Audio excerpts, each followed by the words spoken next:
Jazz Notes Podcast. Ben Anderson. Chandler Holt. And it is March 26th. 10 games left in the regular season for the Utah Jazz. As always, find us on Twitter at Chandler Holt KSL, at Ben's Hoops, and read us at KSLSports.com. Also, Facebook, TikTok, Instagram, X, Twitter, wherever you are, Threads. Find us at KSL Sports. Get all of our coverage there and subscribe to the KSL Sports newsletter to make sure that you get all the latest info about the Utah Jazz ahead of time and before everybody else. All right, Chandler, what happened over the last 4 weeks? Let me quickly tease what we're going to do. We look at the last 4 games, not the last 4 weeks. Nobody wants to talk about the 3-17 Jazz over the last 4 weeks. We'll look at the last 4 games. We'll look at what's coming up this week for the Jazz. Of course, we'll look at the standings, give our Jazz grades, and then, as always, we like to answer your mailbag questions, really the fun part of the podcast. Rough week of basketball, 0-4 week, and every single loss was a double-digit one. Started off with a 119-107 loss to OKC. Chet Holmgren and SGA combined for 66 points. Sexton leads the Jazz with 25. Jazz only trailed by 2 to start the fourth, but after the first 3 minutes of the fourth, they were down double digits. Next up, a loss to Dallas, 113-97. Luka with 34 in that one. Markkanen returned, put up 21. Utah just makes 4 of their 33-point attempts in that game. It was a rough shooting night. And then, big loss, 147-119 to Houston. Jalen Green with 41. Again, Sexton with a 20-piece. And then, finally, yesterday, the Jazz lose by 10, 115-105 to the Mavericks. Again, Utah led by 1 with 10 minutes left in the game. 5 minutes later, they go down double digits. Yeah, this has just kind of been the storyline of teams allow the Jazz to hang around for the first 3 quarters because the Jazz are giving effort. And then when they want to end the game, they end the game. Now, that was not the case in Houston. Houston ended the game in the first quarter. Yes. They were down, 47, 21, something like that. 26 points. And that game was over instantly. But, yeah, the last 3 games, even though they've not been at all enjoyable to watch, which might reveal the grade we're going to give them on the fun factor, if you wanted to paint it in a rosy picture, it's that to the first 3 quarters, 36 of the 48 minutes have been competitive. But we talked about the last 4 weeks. Jazz are 3-17 in their last 20 games. Like, abysmal, maybe the worst, one of the worst stretches of basketball in Jazz history. I tweeted this out, maybe it was about this point last week. Like, this is the worst stretch since the end of the Tyrone Corbin era in Utah. Absolutely horrendous. And it's by design, as was the run-in for Tyrone Corbin. We should note that it's not like Tyrone Corbin was that bad of a coach. All the talent was stripped off the roster. They were trying to get a top 4 pick or a top 2 pick to get either Jabari Parker or Andrew Wiggins. They ended up with Dante Exum. But of the 17 losses, 12 are by double digits, so they're not even competitive at the end of the game. And 8 of those 12, so almost half of the 17 games are by 15 or more, which is really just unwatchable. Yep. Bad basketball. And that's what Jazz fans have had to deal with. So my sympathies, if you're a Jazz fan trying to find something to pull out of this, has not been enjoyable to watch. And the last 4 games were no exception.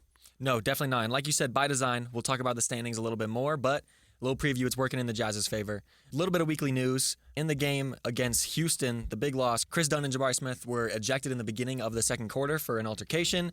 Chris Dunn got hit with a 2-game suspension. He will miss the Spurs game tomorrow. He missed the Dallas game last night. The Houston also played last night, and Jabari Smith missed that game, but he'll be back for the Rockets' next game. Which is against? I'm not sure. I think it's the Utah Jazz. Oh, yeah. Chris Dunn comes back at least Friday's game to play the Rockets. Yes. So Chris Dunn, feisty, to say the least. So we will see if that carries over. I suspect he learned his lesson because he's on the veteran minimum, so losing money is probably not easy for Chris Dunn the way it might be for some players. But, they'll be back at it. And you know what? I bet that's going to be a decent game. I know Houston's playing really well.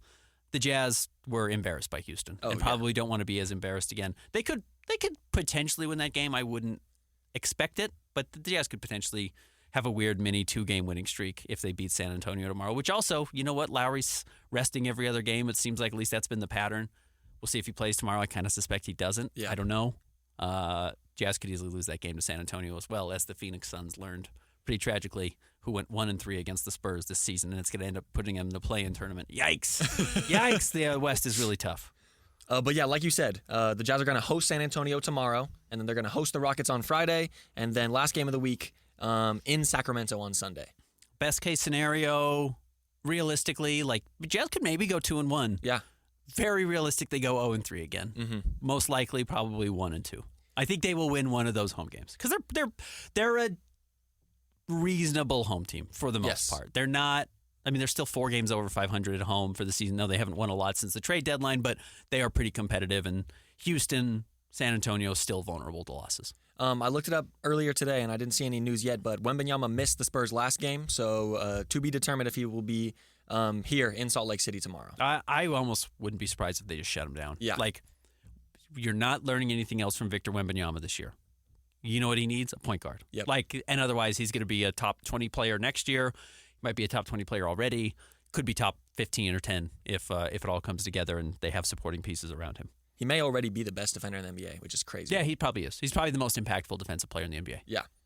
You want to do our Jazz grades right now? Sure, let's get to it. Yeah, not a whole lot of news or excitement to talk about with the week ahead. So, yeah, we'll do our Jazz grades. We like to look at 4 different factors for the week: how the veterans played, how the young players played, the standings, and then whether or not it was any fun to watch the team. Let's start with the veterans over the last 4 games for the Utah Jazz. Larry Markkinen had probably his 3rd best game of the season and maybe his best game since November yesterday. Yeah. And still only got 1 field goal attempt in the 4th quarter. Like, dog, you got to get the ball. You got to go get it. You got to go get the ball. I know you don't dribble. You've got to attack switches. You've got to attack Kyrie Irving. Will Hardy even talked about it. Like, if you're on fire, 6 of 9 from 3, and you've got a winnable game, go turn into a star. Yeah. You've got to be a star. That is your job.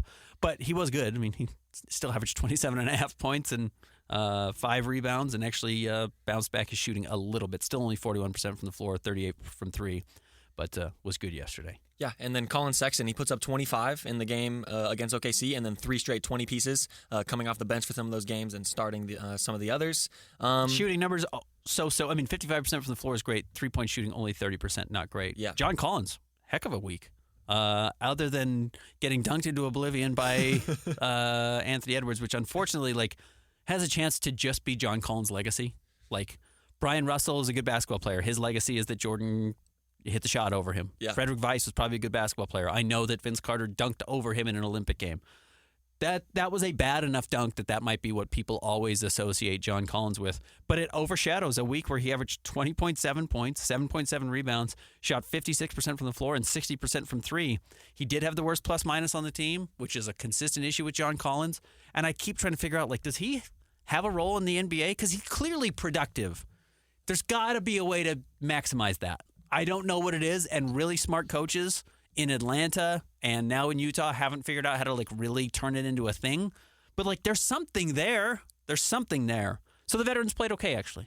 I think to wrap this up, the veterans played okay. I would say maybe a B. Yeah, B. That's good. You only got 2 games out of Lowry. You only got 3 games out of John Collins, and they lose a half grade from getting nuked on by Anthony Edwards, unfortunately. Okay, young players. Young players, honestly, kind of a struggle week for the young players. Maybe the worst week combined for the 3 young players for the Utah Jazz. And then if you want to throw Walker Kessler in there as well, who had a couple of okay but mostly unremarkable outings. Keontae George, 12 points, 4.5 assists, 4.5 rebounds. I like those assist rebound numbers. Again, I think if he can be, 18, 5, and 5 next year, which is not crazy, that's a really good sophomore season. Problem is I think his legs are gone. I think he had that good little 2-game stretch going into the All-Star break. Speaking of Keontae, he came out and had 8 more games where he was awesome.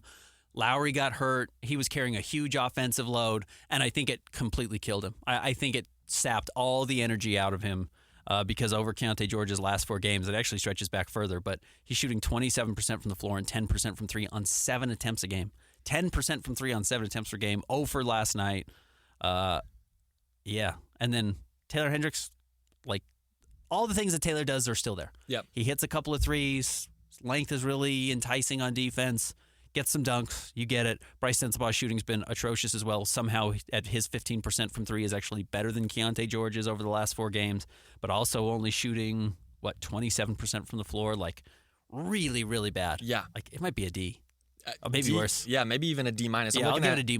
I'm looking at Bryce Sensabaugh's shooting numbers. It looks like tour dates. He has 2 for 9 right here in the first game against OKC, 1 for 7 in the first game against the Mavericks, and didn't get much better after that. So, yeah, I think a D- is pretty good. D- for the rookies. That's tough. That's not what you wanted to see. The value in these last 15 games of the season was that, the rookies are going to get a lot of opportunities, and, they just don't have anything left. I just think they're absolutely gassed. I don't think I don't think you're going to see a whole lot of them. Maybe Keontae George can bounce back because he always does this. He gets to this low point and then has a huge game.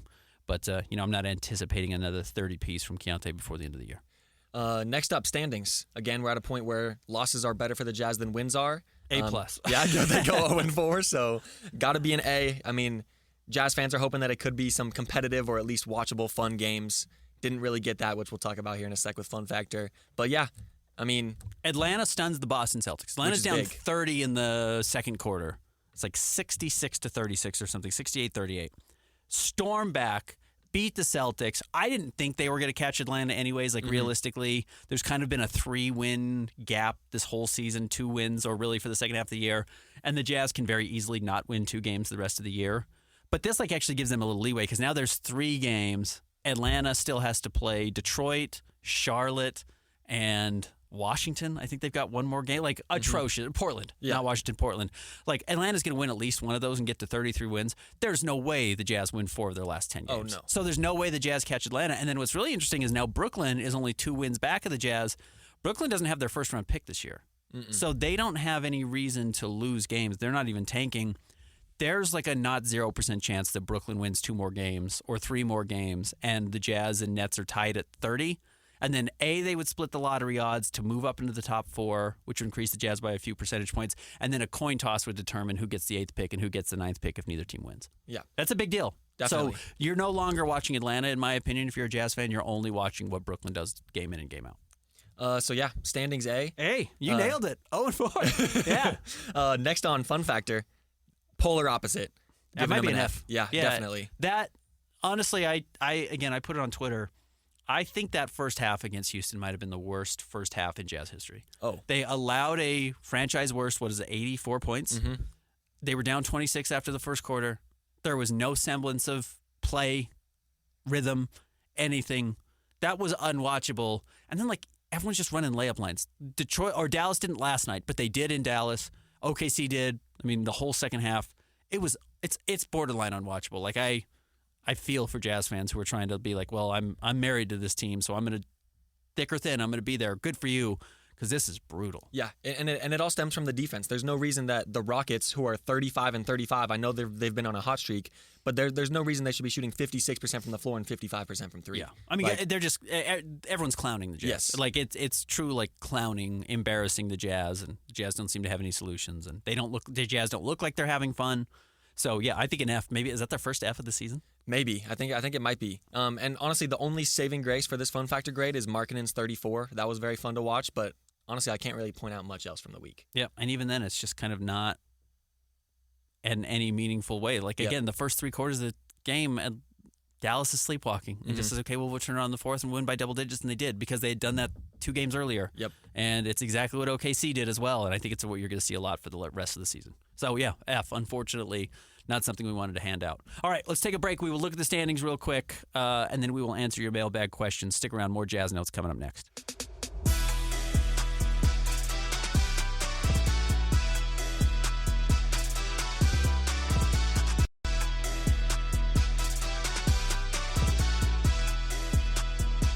Welcome back to the Jazz Notes podcast. Ben Anderson, Chandler Holt. All right, Chandler, again, we talked about the standings a little bit in our grades, so we don't need to hammer it too hard. But 10 games left in the season. Atlanta has 11 games left in the season. Brooklyn only has 10 games left in the season. Those are the teams you're watching right now.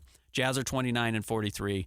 You don't even need to worry about 43. Losses don't matter. It's just wins at this point. Jazz have 29 wins. Atlanta has 32. No chance the Jazz catch them. No. And then Brooklyn has 27. So 2 wins there for Brooklyn. You need them to make up on the Jazz if you're a Jazz fan to climb up and potentially give the Jazz the 8th pick in the draft or the 8th best odds of winning the lottery, which is not insignificant. The Jazz, if they stay at 9th, have a 4.5% chance of moving up to 1, a 4.8% chance of moving up to 2, 5.2% chance of moving up to 3, and a 5.7% chance of moving up to 4. You add those up, it's just over 20%. Like a 1 in 5 chance of already moving up to the top 4.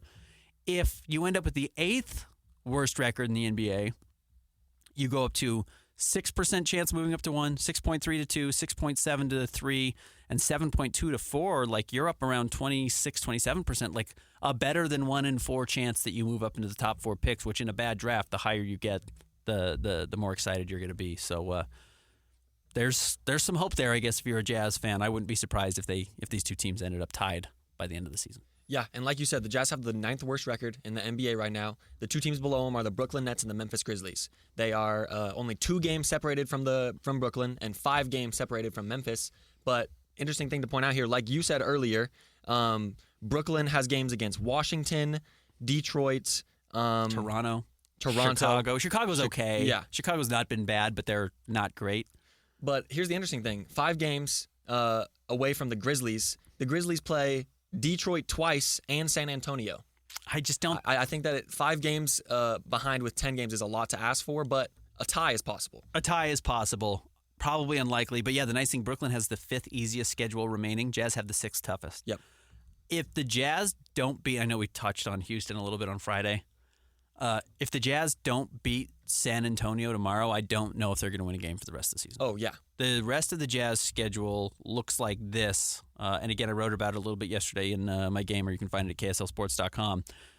After San Antonio, you play Houston. Houston's trying to get into the play-in tournament. Like how far back are they right now of the Golden State Warriors? It's like a game and a half? Like maybe even a half game? 2 games. It's let's see. Yeah, a half game. That's it? That's crazy. Mm-hmm. Suddenly they're a half game back of the final play-in spot and have a pretty beneficial schedule the rest of the way, right? Like I can pull up their strength schedule meeting. Houston has the 7th most difficult, so that's tough. Golden State has the 6th easiest. But so every game's going to matter. So they're going to come in and bring it to the Jazz on Friday. I don't expect the Jazz to win that game. Then you go at Sacramento. Sacramento's trying to get out of the play-in. Because they're right there with Phoenix and Dallas in that 5, 6, 7, 8 spot in the West, or 6, 7, 8 spot in the West. Cleveland's trying to hold on to home court advantage in the first round and stay out of the Boston side of the bracket in the East. The Clippers are trying to hold on to a top 4 spot because New Orleans is coming. Golden State, as we mentioned, is trying to stay in the play-in tournament. They're going to try and beat the Jazz. Denver's trying to get the top seed. Houston, again, trying to get into the play-in tournament. At the Clippers, trying to avoid losing home court advantage, and then at the Warriors, last game of the season might depend whether the Warriors make the postseason or not. Yep. Like the last 9 games of the season, after you play San Antonio, everyone is A, playing well, and B, playing for something. Mm-hmm. Like there's almost no chance the Jazz win any of those games. Earlier in the season, you could look at the Houston game as a potential win. Maybe even the Clippers. They had their time struggling, but all these teams are surging at the right time. So it's tough. Yep. I honestly think if you're trying to catch a Jazz win, get tickets to go see Wemby tomorrow might be your last chance, and you might not even see Wemby tomorrow. So yeah, that might be your last chance to get a victory. So this is going to be another tough 18 days left in the season or so for the Utah Jazz. It's going to be a little bit ugly to close the year, and you're going to have to hope they have some lottery luck or move up in the draft or whatever it is. But okay, that's your standing watch. We said we'd hit on that briefly. Let's get to our mailbag. We always send out this prompt every Tuesday around 11-ish, and then you can respond with your questions. We try to answer in the mailbag. Chandler, what do we have? First up from Jake Hatch, is Kenneth Lofton's scoring prowess in the G League level going to translate to the NBA game? Are he and Darius Bazley going to get extended looks from the Jazz down the stretch? I mean, Kenneth Lofton scored 52 points for the Stars. I don't think he's going to ever score 52 in the NBA. The hard part about Kenneth Lofton is he needs the ball. Yep. And nobody gives you the ball in the NBA. You have to be so unique to get 15 shots a game, much less 28, 20, whatever he got with the Stars to get to 52. So, like, the odds that Kenneth Lofton pans out and is anything more than like a third-string center is probably really low. The truth is Darius Bazley hasn't stuck in the NBA for a reason also. I think this was a chance to get an extended look at them with the Stars. Maybe 1 or 2 of them plays with the G League, with the Summer League this offseason. Like, I don't know if Darius Bazley at this level of his career wants to still play in the Summer League, but if he wants to stick in the NBA, he might have to. And that's kind of what the Jazz do going forward. But I don't think we're going to see them the rest of the season a whole lot. Maybe a game or 2, but Will Hardy, I asked him about this specifically yesterday, and he said, I like to give guys big chunks. Like, I like to have young players knowing they're going to play 15 minutes a night for 10 straight games so they can kind of get into the rhythm of what to expect. There's only 10 games left, and you want to see what Johnny Juzing and Micah Potter and Taylor Hendricks and Bryce Sensabaugh, these guys who you're more invested in. So honestly, I kind of don't think we're going to see them a whole lot, if at all.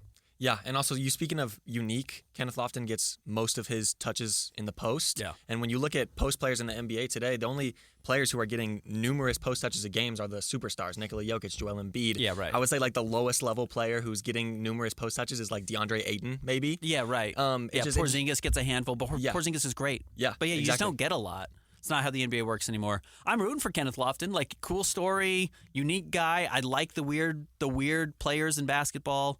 But I don't think we'll see him this year, and we'll see if they can turn something into the summer and probably be back on the Jazz roster next season at the very least as camp invites and see if they can make the roster. Yeah, vastly different career path from the guy I'm about to say, but kind of reminds me of Jahlil Okafor, just sort of an outdated player in today's game. Great touch, really skilled. Ideally, you could like put him at the nail and run some offense through him because he is a very willing passer, but we can say like, yeah, Jokic does it. It's like, well, Jokic is the most unique basketball player of all time. So I don't think Kenneth Lofton is Nikola Jokic. As fun it is to see him score 52 points. Next up from Dallin Graff, we've seen the Jazz give up over 140 points multiple times this year. Scoring is growing more and more. What's the limit? Will we consistently see 150-plus points scored in games in a few years, or will it come back down to a reasonable level? It won't ever come back down to like 90 or 80. Oh, yeah. The NBA hates that. Nobody wants it. Fans don't want that. And now that you've gotten a taste of 120-point games, you don't want to go that low. But I think 140 is crazy. I don't like these games. I don't like that every night someone's scoring 75, 80 in the first half. It's like, come on, that's crazy. And the NBA even has come out with the officials and they said, yeah, we're trying to focus on different things to make sure that not everyone's going to the foul line, et cetera, et cetera. So I think we're going to get back down to like the 120s, one teens. And I think that's actually a good pace. I think it's very consumable. And it looks like guys are actually playing on defense. And you may have to even change some rules to benefit the defense to keep it that low. But I think that's where we're headed. No, I 100% agree. I forget what it was, but earlier in the season, came out that the competition committee was looking at the high number scorings. And Adam Silver hated the 200-point All-Star game notoriously. Was like embarrassed by it after he'd come out and promised it's going to be the most competitive game we've seen. We're bringing the All-Star game back, and it was arguably the worst one they've ever had. Yep. He doesn't want that. He recognizes it's become a bit of a circus. But yeah, get rid of defensive 3-second. There's a lot of things I would do. Yeah, I would get rid of the 3-second rule. I would get rid of some of the fouls that players were able to spam out just by faking and pump faking over and over. Yeah, there's a couple little things you could do to help. Next up from Jimbo Slice, is the rebrand still happening or are we stuck with the yellow and black forever? Okay, a little bit of what I've heard as a little bit of a Jazz insider. I will tell you some things that I've heard. I don't know what is accurate or not, but I will tell you what I've heard, and I've not seen this on the internet before. I've heard mountains are going to be a part of the rebrand. I've heard it's coming next year, and there's not going to be any more yellow. So, I don't know. I haven't seen jerseys. I haven't seen mock-ups. I promise you, like, I'm a little bit blind on this, but I probably have a little bit more knowledge than because I just cover the team and I'm around. I think the mountains are coming back and the yellow is going away. I don't know if it's still black and white. I know Ryan Smith has talked about purple, but that's kind of where I think it's trending. I don't think you're going to see yellow anymore. Jazz fans hated the yellow. I liked it. Jazz fans hated the yellow. And I think you're going to see more mountains along with the Jazz note. So that's what I've heard. Do what you want with it. You can aggregate it, I guess, if you want to. I could be wrong. I'm going to put that out there that, like, this is not 100% confidence level. This is just kind of gathering what I've been able to gather. No, like, strong source, like, this is the inside person who showed me these. Like, I promise you, that's not happened at all. Just kind of what I've gathered from several people I've talked to of what I kind of think is coming. Okay. So that's big. We'll see. But I do think a rebrand is coming next year. Okay. That's kind of what I feel confident in saying, like, you're not going to see this look next season. Yep. So it's a little bit of a guess, a little bit of informed information, but I have no idea what they look like. Okay. Follow-up question from Jimbo. How many years into a rebuild before Will Hardy's seat starts to get hot? I've thought about this. He just has nothing to work with. Mm-hmm. Like, the reason the Jazz signed him to a 5-year deal was to, like, let him work through all of this nonsense. And, like, this is a lot of nonsense that the Jazz are dealing with right now. Like, this year, we'll do a big, like, retrospective at the end of the season on, like, was this a good season for the Jazz? Like, I'm kind of trending towards this being a pretty big failure of a year. Like, you are betting so heavily on these draft picks panning out and this top 10 pick you're getting, and maybe you just trade all of them. Like, I don't know. It's going to take some time before we figure out what actually happened. But because it's so up in the air, like I don't think you can blame Will Hardy for it. Now, there are potential issues where, like, are the guys not buying in anymore? Does he lose a locker room? I'm not saying he has, but like those are things that could crop up. Like next season, the Jazz do all this losing this year. If it doesn't come back next year when they're expected to start winning, like that's an issue. Now, here's the thing. He's had two pretty mediocre rosters each of the last 2 years through the first 70 games last year, the first 50 games this year, and had them both at 500. Where like Lauri Markkanen was your best player for the first time. This year, like there's a real argument that Colin Sexton was your second best player. He's never really done that on a good team before. And the Jazz were 500 and weren't even built like a roster that was designed to win. They were just built to feature veterans so they could trade them at the trade deadline. And he's even won and kept those teams competitive. So my guess is not soon for Will Hardy on the hot seat. Because when the Jazz have lost, they've been designed to lose. Yep. They are designed to lose every game, and that's what they are doing. After they traded Mike Conley, the design was to lose. They didn't even lose enough after they traded Mike Conley. They were 35 and 36. That's 71 games into the season. That's exactly where we are right now, or before last night's game, and the Jazz were still at 500. They're 13 games under 500 this year, or 12 as of last night before the game was played. Like, this is designed to be awful. This is what they're trying to do, and it's working. Before they stripped this team of any semblance of real basketball players, they were okay. They were competitive. They were in that same conversation as Golden State and the Los Angeles Lakers, who have Stephen Curry and LeBron James. And the Jazz were trying to do it with a bunch of kind of cast-offs. So I think Will Hardy's a good coach. Yeah. And I suspect when you give him some real pieces, they'll start winning. Yeah. Of course, talent can carry coaches and schemes, as shown with some people, maybe like Doc Rivers, some people would say. But I think that given this roster, if you put numerous other coaches in Will Hardy's position, they're not performing as well. They're not winning, 15 of 19 games earlier in the season. They're not going on runs like that. So, yeah, I think it would take at least a couple more years before Will Hardy's seat is hot because he needs to have a chance with a good roster. Yeah. If they went in, like all in, like let's say they trade for Trae Young this offseason and, sign Isaiah Hartenstein, they're like, we're making the playoffs this year. Like, this is it. We know Jazz fans, you put up with this. We're going for it. We're at least going for like improvement, and they're worse. Okay, hot seat. Yeah. But like nothing we've seen from Will Hardy would imply that would be the case. Nor is anything of the Jazz losing recently his fault. Yeah. So this is all on the front office. This is by design. This is not Will Hardy's design. Next up from Cody Ryan, is Jordan Clarkson the coolest person to have ever lived in Utah? I thought about this yesterday a little bit in the sense that like the Jazz have not been fun to watch at all, and just kind of having Jordan Clarkson. Like Jordan Clarkson wasn't great. He had 0 for 7 from the floor. They get 5 turnovers, and they're kind of the bad Jordan Clarkson turnovers where he just gets too far into the paint and just throws it to nobody, and it's a live ball turnover turning into a layup the other direction. But like, man, they play so much more fun when he's out there. Like they are just everyone's engaged, and then on top of it, like the actual like the fashion stuff, the enjoyability of him as a person to talk to. He's been my probably favorite Jazz player I've ever covered. I think it's gonna be really hard to beat him in my own personal rankings as far as just like interesting, funny, relaxed, very kind. Like I really have enjoyed the Jordan Clarkson experience on a personal level. So yeah, maybe.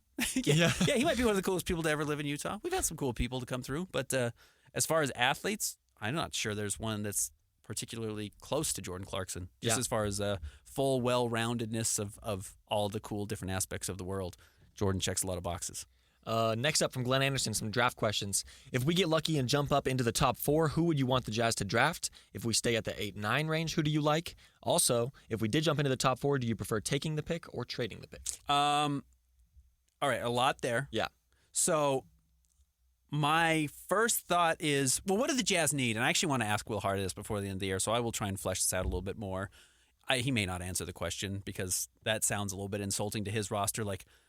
But a prototype of like, what would you add to this roster if you could to help them? And part of it, I'm like, well, what did they lose? It's like Kelly Olynyk. Not you add Kelly Olynyk, but what Kelly Olynyk was such a connective piece. Like he was a great passer. He really was a cerebral player. He's really smart. And I think the best passer, best cerebral player in the league or in the draft this year is like Nikola Topic, who's going to go top 3. So maybe that addresses that question. Or even Reed Shepherd from Kentucky, who had a terrible game that maybe was the only game people watched from him this year at Kentucky. Not a good example of who he actually was all year as a freshman. Now, the problem with Reed Shepherd is he's little, and he plays the same position as Keontae George. So, well, you get a draft, and so does Topic. Topic needs the ball in his hand because he doesn't shoot and, is not a great defensive player. So, these like connective tissue guys, which I think are really important and maybe what the Jazz need most, don't actually fit the model all that well if you think Keontae George is going to be the guy, but maybe you don't crown Keontae George yet and you just kind of keep trying to just draft the best players available, and if Keontae has to play off the ball a little more or you trade Keontae, like I guess that's always possible. You just draft the best player available. So outside of the connective tissue, honestly, I just default to size. Yeah. And not like Zach Edey, not Donovan Clingan from UConn. Like, no, give me the guys who have great positional size, and both of those guys do. I mean, Cody Williams. Like, give me a big, rangy forward from Colorado. Give me Modest Buzelis in the G League, who's just like 6'10", and really runs the floor well, and like has dominated at every other level before he got to the G League, and has only been so-so. Everyone thought he was going to be the number one pick this year because it wasn't a very good draft, and then hasn't been. So, like, maybe you just go... I've heard weird things about Ron Holland, like the guy, I don't know, he's a young kid who probably just views the G League as a stepping stone to get to the NBA. I try not to judge people too harshly, but like Ron Holland has good size. Modest Buzelis has good size. Cody Williams has pretty good size. Alexander Sarr, if you get him number one overall, has good size. Raya Shea, the French kid, the other French kid, seems to have pretty decent size. Like, get a big person and hope the rest falls into place. That's because really skilled little guys have a ceiling. Yep.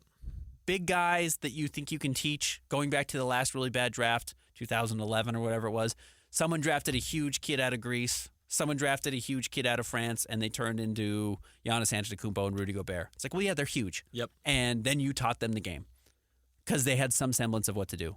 So my thought is just go draft the biggest player you can, not Zach Edey. Even though I think Zach's fine. Like, draft a tall guy, and then if you want to get a skilled guard, you can draft him at 29 or 31. And we've actually seen a lot of those like Marcus Sasser types that like come in and are good backups. And you're like, oh, that guy's great. It's like, yeah, you can get him at 29. You don't need to draft him in the top 10. So maybe I wouldn't touch either of the Kentucky kids. Looking at the Jazz roster and players who they're more or less committed to, you have Keontae George, who is a ball-dominant guard. You have Walker Kessler, maybe the least committed to of the group I'm about to say, but he's around the rim. Yep. And then you have Lauri Markkanen and Taylor Hendricks, who take up the forward spot. And because of that, I kind of like Dalton Knecht from Tennessee. Okay. He's a two guard, 6'6", and I just feel like having just another scoring two guard, maybe Jordan Clarkson, but a younger version, who can maybe come in and improve in areas like defense and other things. And like a that. much more efficient scorer than Jordan Clarkson. Now, he might just be Bryce Sensabaugh. True. Now, he's better. He's a better college player than Bryce Sensabaugh was, but he's also like 22. And it's like, okay, is he good because he's old? Yep. So those are all the questions. It's why this draft is so flawed. It's why like there's no guarantees in this draft that any of these guys are stars. Like, everyone has a major red flag along with their game, which is why people don't like it. And look, not all those red flags will pan out, but also some of the green flags won't pan out as well. So some of these guys are not going to make it because the things they can't do are real. And some of these guys are going to really make it who get drafted late because, well, the things that you thought were going to be red flag, they overcame in the NBA and turned into stars. So again, my default would be size. Yep. Get big, athletic guys. Taylor Hendricks is big and athletic. And like you can see like, oh, he doesn't know how to play the game at all and is really effective already impacts the game. And when he puts it together, it's going to be really good. Lauri Markkanen took a little while, but he's really big, and that helps. So that's a benefit and something I would run with if I were the Utah Jazz. Speaking of Markkanen, next question from James McKinney. Is Lauri Markkanen's skill set and length too unique to warrant a trade? Do you see a world in which the Jazz tank next season to get into the lottery for 25? We've addressed the tanking thing a little bit. Yep. I don't think so, but again, I wouldn't rule it out. If the Jazz are mediocre at the trade deadline and there's a market for whatever veterans are on the roster, including maybe Lauri. I don't think Lauri. I've heard that they are truly invested in him and are going to give him a bunch of money this offseason. Yeah, they could pull the plug again and just be like, yeah, guys, it's a bad 2 months of basketball, but you're trying to win a title. Yep. And if it means you get a number or a high draft pick in a good draft and your odds of moving up and getting Ace Bailey or Cooper Flagg are increased by trading away whatever mid-level veteran at the trade deadline next year versus playing an 83rd game for the play-in tournament for a right to get ousted in the first round, like the Jazz will do it again. Yep. Unfortunately, I know that's not what Jazz fans want to hear, but if that's where they're sitting, they will repeat this process again and again and again, I suspect, until they get the guy that is a real difference maker. So that's the tanking aspect of it. Is Lauri Markkanen's skill set and length too unique to warrant a trade? Here's what I always do, because, I mean, no, it's like he's not a top 3 player in the NBA. So, like, everyone can be traded if you're not Giannis or Nikola Jokic. Yeah. Or Anthony Edwards. Like, yeah, all these, Luka. All these guys are available for trade if the right piece comes along. But what I will say is when you get these kind of like players who were 15th to 30th best players in the NBA, and I'm always like, oh man, Boston should kick the tires on a Jaylen Brown trade just to see like what's out there. Maybe that could really push him over the top. Almost inevitably, every time I say that, like 2 years pass, and I'm like, wow, good thing they didn't trade Jaylen Brown because they're the best player in the NBA, and he's the second best player, and he's critical. Yep. He's absolutely essential to everything they do. So that's probably where I'd put Lowry, which is like, he's not too unique to warrant a trade. You could probably explore it. But 2 years from now, like, let's say you hit on a couple of these draft picks, you're so happy to have Lowry Markkanen on the roster. You know, like, here's the thing. Look at Cleveland right now. Do you know what they're missing? Lowry Markkanen. Like, Evan Mobley's okay. Darius Garland's okay. Donovan's fabulous. They've got some decent role players. Like, they need a second all-star who's 7 feet tall who shoots the heck out of the ball. Yep. Okay, well, they lost Lowry Markkanen. Like, they might be better with Lowry than Evan Mobley. You know, and they kind of gambled that, like, well, Evan's going to be the star, but they gave up on a little bit more proven piece who was having the best year of his career. So my thought is, no, he's not too unique to trade, and even then I would probably, like, I would rather trade Lowry a year too late than a year too early. Yes. And young players, Ochai Agbaji, you traded him a year early. That was smart because I'm not sure Ochai's an NBA player. Lowry, I would rather wait a little bit too long and say, well, we took a little bit of a hit on trading him versus, oh man, I really wish we had Lowry Markkanen, and this is, the Jazz front office speaking. So that's how I would approach it. Anything else? I think that's it. Okay, we appreciate you guys tuning in. As always, subscribe, like the podcast, leave a review. But really, you can see it in every article I write, a link to the Jazz Notes newsletter. Sign up for it. Get this delivered to your email, phone, tablet, whatever you have early every Tuesday. We appreciate you guys listening. Find us on Twitter at Chandler Holt KSL. Find me at Ben's Hoops. Read us at KSLSports.com. We'll be back again next Tuesday.